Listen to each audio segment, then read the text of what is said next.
आज आपके साथ अपनी हैबिट शेयर करने वाली हूँ, मॉर्निंग हैबिट। सुबह 5 बजे से लेके सुबह 10 बजे तक की रूटीन आज शेयर करूँगी कि किस तरह से हम अपना डे स्पेंड कर सकते हैं। दिन में बरकत नहीं फ़ील हो रही होती, समझ नहीं आता अपनी रूटीन को हम कैसे लेके चलें। तो आज की वीडियो स्पेशली आपके लिए। अस्सलाम वालेकुम एवरीवन, कैसे हैं आप सब? आई होप आप सब बहुत अच्छे से होंगे।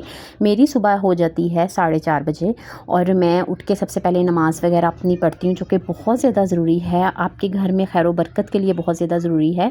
तो नमाज़ वगैरह पढ़ने के बाद ना मैं अपनी मैंने ऐसे रिचुअल आप कह लें अपने लिए अब सेट कर लिए हुए हैं, जिनसे कि मुझे बहुत ज़्यादा फ़ायदा होता है। आप लोगों के साथ भी आगे चल के मैं शेयर करने वाली हूँ। देखिए, हम जब सुबह में उठते हैं ना, बच्चों को स्कूल भेजना होता है, इतनी ज़्यादा अफरा तफरी हो रही होती है, समझ नहीं आ रहा होता बच्चों का लंच रेडी करें, बच्चों को देखें। अगर छोटे बच्चे हैं तो और भी ज़्यादा प्रॉब्लम हो रही होती है।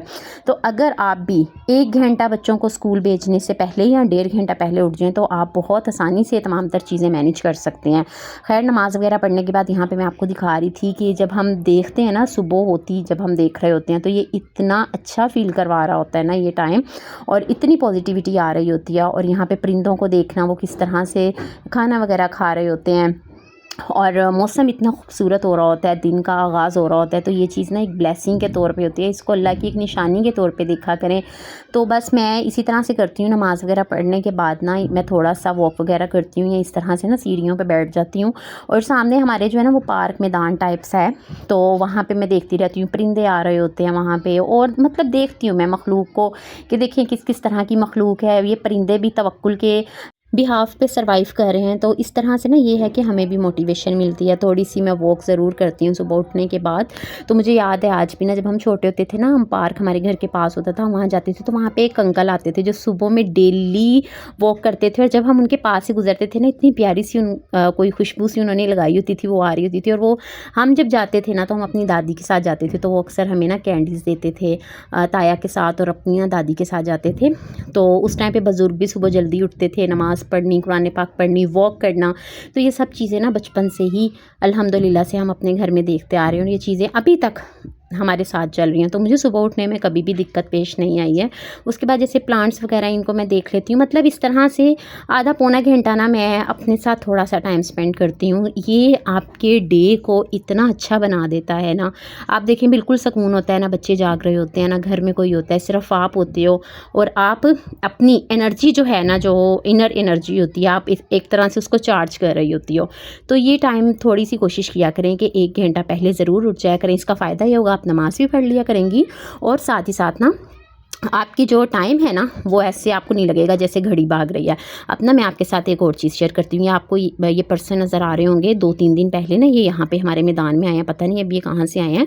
तो ना रात में ना मैंने इनको देखा, मैं लॉक खोलने गई ना नीचे गेट का, हस्बैंड आए तो मैं इतना बुरा यकीन जाने लिटरली मैं इनसे डर गई। फिर सुबह में ना मैंने जब इनको देखा ना, तो मैंने कहा अच्छा ये इंसान है। रात में मुझे इनसे सच बताऊँ ना, तो बस एकदम से आंखों के सामने आए ना, अंधेरा था सामने ग्राउंड में भी, तो मैं बहुत बुरा डर गई। मैंने कहा पता नहीं ये क्या चीज़ है। लेकिन फिर मेरे हस्बैंड ने भी मुझे बताया कि नहीं, वो ऐसे थोड़े से वो हैं, अपाहिज हैं वो ना।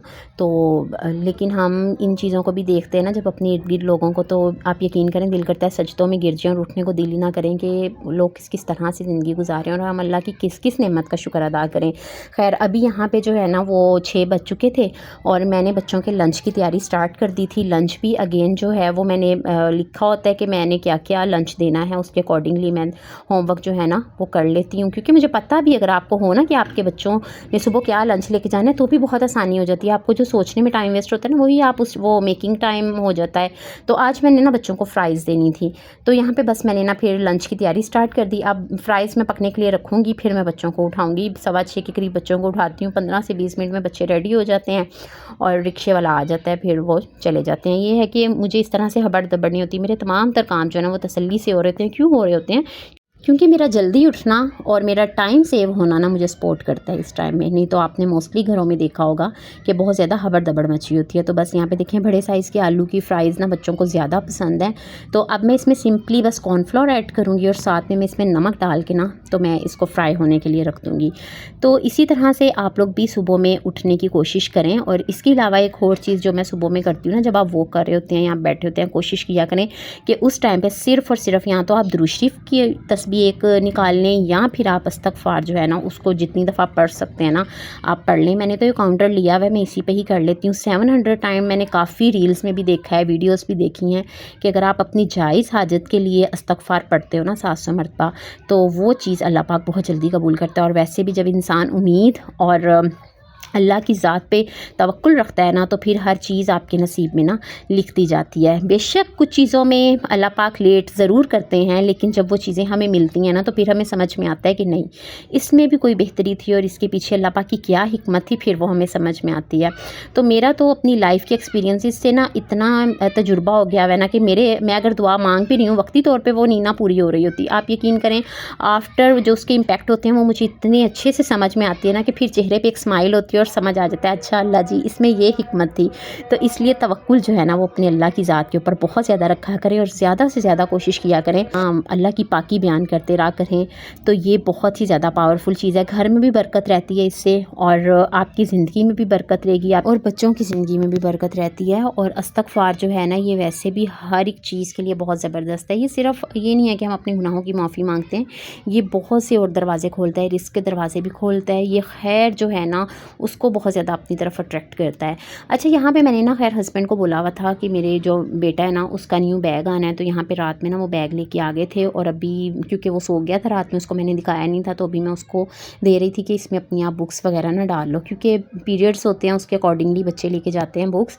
तो यहाँ पे फ्राइज़ जो है ना उसको थोड़ी देर पहले मैं ठंडा कर लेती हूँ। गरम गरम खाना जो है ना वो हरगिज़ नहीं डाला करें लंच बॉक्सेस में ना, क्योंकि प्लास्टिक के लंच बॉक्स होते हैं। हाँ, अगर स्टील वगैरह के हो ना फिर तो चलें ठीक है, लेकिन प्लास्टिक बॉक्सेस में ना बिल्कुल भी गर्म खाना नहीं डाला करें। उसको थोड़ा सा हवा लगवा लिया करें, ठंडा कर लिया करें, फिर पैक किया करें। बच्चों को स्कूल मैंने भेज दिया था, और अभी सबसे पहला जो काम मैं करती हूँ ना वो अपना टम्बलर फिल करके रख लेती हूँ। मेरी कोशिश होती है 2 से 3 टम्बलर ना मैं पी लूँ, और आराम से पिए जाते हैं जितनी गर्मी हो रही है ना। उसके बाद आज मैंने सोचा था कि मैं अपने लिए थोड़ा सिंपल सा ब्रेकफास्ट करूँगी। आज सिर्फ मैं बन और अंडा साथ में चाय बनाऊँगी, क्योंकि पराठे वराठे खाने को ना दिल नहीं कर रहा होता, और डेली एक ही तरह का खा के ना ब्रेकफास्ट तो थोड़ा सा बोर भी फील होना स्टार्ट हो जाता है। तो लाइफ में ना कभी कभी छोटी छोटी चेंजिंग जो है ना वो करते रहना चाहिए। एक तरह का ब्रेकफास्ट नहीं खाएं, मतलब चीज़ों को जो है ना वो चेंज हल्का फुल्का सा जो है ना वो करते रहना चाहिए। तो यहाँ ऑमलेट में ना बस मैंने 1 पिंच डाला था सॉल्ट, और मैंने कुछ भी इसमें ऐड नहीं किया था। गर्मी है ना, इतने मसाले वगैरह खाने को भी दिल नहीं कर रहा होता, तो बस बिल्कुल लाइट सा मैंने इसमें नमक ऐड किया था, और बस मैं इसका ऑमलेट बना लूँगी। अच्छा, कभी कभी ना मैं सोचती हूँ कि मतलब इंसान हर एक चीज़ से डेली बेस पे मतलब कर करके बोर हो जाता है। जैसे आज मैंने आपके साथ एक ब्रेकफास्ट की एग्जाम्पल शेयर की ना, कि हम डेली एक ही तरह का ब्रेकफास्ट करके बोर हो जाते हैं, और बहुत सी ऐसी सिमिलर आदतें होती हैं जो कि इंसान उकताहट फील कर जाता है ना। लेकिन एक वाहिद घर के काम इस तरह के हैं, होम मेकिंग इस तरह की है कि डेली हमारा एक ही काम होता है, मतलब वही रूटीन हम फॉलो कर रहे होते हैं, और कई सालों से फॉलो कर रहे होते हैं। जैसे मुझे अगर मेरी शादी को देखें तो 15 साल हो गए हैं, और 16वां साल लगा हुआ है, तो 16 साल से एक ही तरह की रूटीन फॉलो कर रहे हैं। बीच में कहीं अप्स एंड डाउन्स आती हैं, कहीं मुश्किलात आती हैं, इंसान समटाइम अपने आप को कमज़ोर फील करता है, लेकिन फिर एक हिम्मत आती है, और फिर एक अल्लाह की तरफ से ही पावर आती है।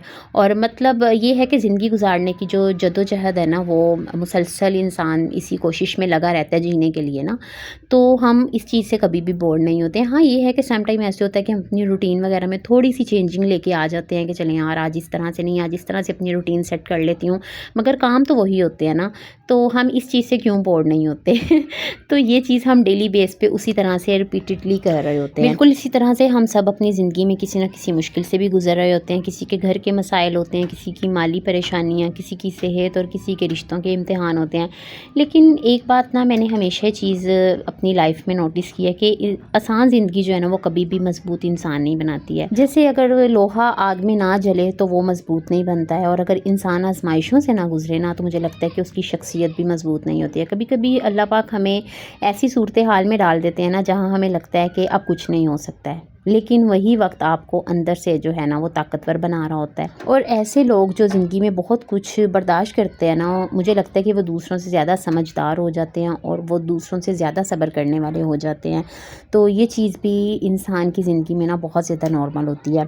हम अपनी रूटीन में ना जाने कितनी बार ये सोचते होंगे कि शायद हमारे साथ ही ये हो रहा है, शायद हम ही मुश्किल में हैं, बाकी सब आसानी में होंगे, लेकिन हर इंसान ना अपनी अपनी जगह पर किसी न किसी इम्तिहान से गुजर रहा होता है। और यही जो मुश्किल टाइम होता है ना, मुझे लगता है कि हमें 2 चीज़ें ज़रूर सिखाती है, एक तो सब्र और दूसरे नंबर पे खुद पे यकीन। सेल्फ़ कॉन्फिडेंस आपका बहुत हाई हो जाता है और हर मुश्किल वक़्त गुज़र तो जाता है, लेकिन उस वक़्त में ना जो इंसान सीखता है ना वो पूरी ज़िंदगी उसके साथ रहता है। इसलिए ना अगर आपकी ज़िंदगी में भी कोई मुश्किलात हैं तो उनसे नफ़रत नहीं करें। हो सकता है आज का यही मुश्किल वक़्त कल आपको एक बेहतरीन इंसान बना दे। तो वो कहते हैं ना कि बारिश के बाद ही मौसम खूबसूरत होता है और सब्र के बाद ही आसानी आती है। तो अगर आपकी ज़िंदगी में भी कोई मुश्किल है या आप किसी मुश्किल से गुज़र रहे हैं तो हार मत मानें, हो सकता है अल्लाह पाक आपको पहले से ज़्यादा मज़बूत बना रहे हों।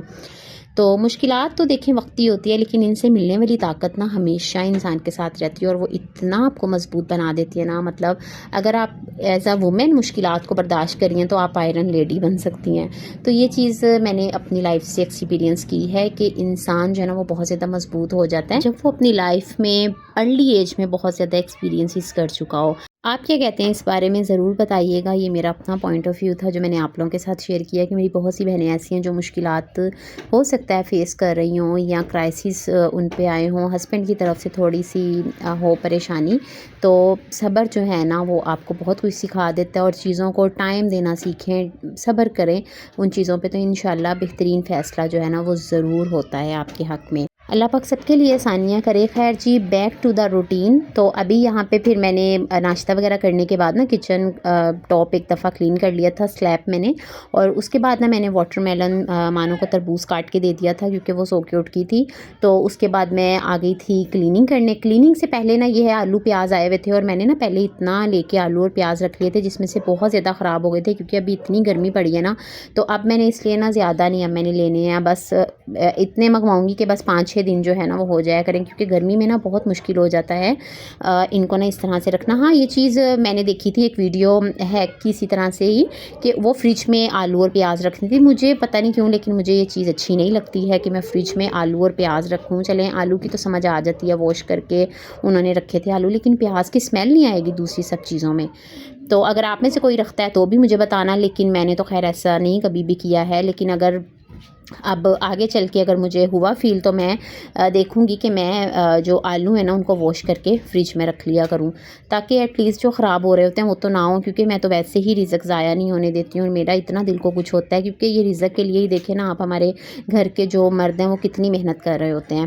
खैर उसके बाद ना मैंने यहाँ पे चादरें वगैरह वॉश करने वाली थी, वो भी मैंने सुबह में ही स्लॉट एक जो है ना लगा दिया था ताकि जब तक मेरे काम वगैरह हो ना तब तक मेरे जो कपड़े वगैरह है ना वो भी वॉश हो जाए। कपड़े नहीं, खैर बेडशीट्स वगैरह थी, तो बस इनको ही आज मैंने वॉश करना था। तो अभी जो पहले कपड़े हैं ना वो भी समेटने वाले हैं, बस टाइम नहीं मिल रहा होता। मुझे ये होता है कि अब जो इस तरह के काम होते हैं ना आप लोग भी इसी तरह से किया करें, जैसे कपड़े वगैरह तय करने हैं, कपड़े प्रेस करने हैं, कोई सब्ज़ी वगैरह बना रही हैं तो कोशिश करें पंखे में ही बैठ के करें। पंखे के बगैर जो है ना एक तो हो भी नहीं रहा होता, तो अंदर ही बैठ जाया करें, दस्तरखान वगैरह या कोई ऐसा अलग से कपड़ा एक छोटा सा रख लें, वहीं से ही इकट्ठा करके ना तो उसको आप फेंक दें डस्टबिन वगैरह में ना। तो इससे ये होता है कि गंद वगैरह भी नहीं डलेगा और आपकी अपनी भी जो सेहत है ना वो ठीक रहेगी और काम करने में ना सुस्ती नहीं आती है। तो जो काम आप पंखे में बैठ के कर सकती हैं रूम में ना वो ज़रूर वहीं भी बैठ के करें। और अगर सुबह में हम अपने तमाम तर घर के काम करें ना तो इस टाइम पे गर्मी जो है ना वो थोड़ी कम होती है और लगती भी कम है गर्मी, इतनी गर्मी नहीं लग रही होती है। 12 बजे के बाद जो है ना वो ज़्यादा गर्मी होती है, तो इसलिए सुबह का टाइम जो है ना वो बहुत बेस्ट होता है घर के काम वगैरह करने के लिए। और एक और चीज़ जो बहुत ख़वातीन में कॉमन है वो ये कि अपने हस्बैंड के ना अकॉर्डिंगली रूटीन अपनी सेट की होती है। ऐसा हरगिज़ नहीं करें, आपके हस्बैंड के जो वर्किंग आवर्स हैं ना वो अपने हिसाब से अपनी लाइफ को लेके चल रहे हैं, आप उसके अकॉर्डिंगली अपनी लाइफ को, अपनी रूटीन को डिज़ाइन नहीं करें। आप इस तरह से डिज़ाइन करें जो आपको सूट करती है। अगर हस्बैंड सो भी रहे हैं आप अपने घर के काम वगैरह करते रहें, आप नाश्ता कर लें, आप अपने और जो और तरह के काम होते हैं 100 तरह के घर के काम आप वो कर लिया करें। अब हस्बैंड उठें वो घर से जाएँ फिर ही करें तो बस फिर तो सारा दिन आपका इसी तरह से वेस्ट हो जाता होगा हस्बैंड के वेट में ना, कि हस्बैंड कब जाएंगे और कब मैं अपने घर के काम स्टार्ट करूँगी। तो मैं ऐसे बिल्कुल भी नहीं करती हूँ। अगर मैं अपने हस्बैंड के वर्किंग आवर्स के अकॉर्डिंगली अपने घर की रूटीन सेट करूँ तो बस फिर मेरा तो कोई भी काम कंप्लीट नहीं होगा। तो अपनी रूटीन जो है ना वो आप अपनी अलग से बनाएं, उसको अलग से प्लान करें, शेड्यूल करें, एक किसी भी पेपर वगैरह पे आप उसको लिख लें चाहे, तो ये बहुत ज़्यादा आपकी फ़ेवर में होगी। तो सुबह में जल्दी उठना ना इसलिए भी आपकी फ़ेवर में होता है कि आप अपने आप को भी टाइम दे सकती हैं, आप अपने घर को बेहतरीन टाइम दे सकती हैं। आप चाहें तो अब इस टाइम 10 सुबह के बज गए थे और मेरे तमाम तर काम हो गए थे। मैं चाहूँ मैं 2 घंटे सुकून से मैं सो भी सकती हूँ, अपनी नींद भी ले सकती हूँ। अभी बच्चों के आने में भी बहुत टाइम है। तो बस आज का व्लॉग यहीं तक था। तो सुबह का जो टाइम है ना उसको अपना हथियार बनाएं और अपने पूरे दिन को ना पुरसकून तरीके से गुजारें। ये बहुत ज़्यादा फेवरेबल होता है। तो आज का व्लॉग यहीं तक था। आई होप आपको व्लॉग अच्छा लगा होगा। व्लॉग अच्छा लगा हो तो लाइक कर दीजिएगा, चैनल पे न्यू है तो सब्सक्राइब ज़रूर कर दीजिएगा। मिलेंगे नेक्स्ट व्लॉग में। Till then bye bye and अल्लाह हाफिज़। Stay beautiful always.